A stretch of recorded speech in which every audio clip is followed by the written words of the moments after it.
Check, check, check! Check itong napakasarap na sushi na ere. Ito ay bigay ng aming kaibigan na yun na nga si Sushma. Day off na naman kami at nag-crave na nga itong isang ton ng bread daw. At pumunta kami dito sa may butter and bread.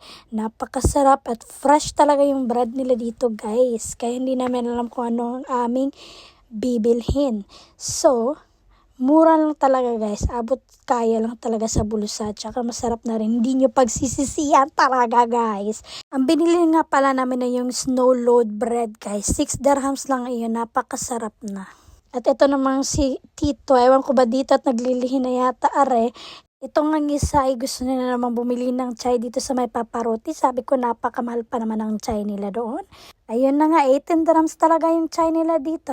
Pero crave niya talaga yung chai ng paparoti guys. Sabi niya okay lang daw kasi may memory naman sa amin yung paparoti char-char. Imbis na doon nga kami sa loob kakain, ay napag-isipan namin doon na lang sa labas. Mahilig talaga kami dyan magtambay sa mga gilid-gilid guys.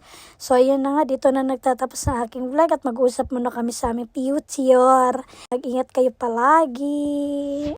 Maraming salamat sa mga kaibigan kong napaka-supportive, especially sa aking BAC. Bye-bye!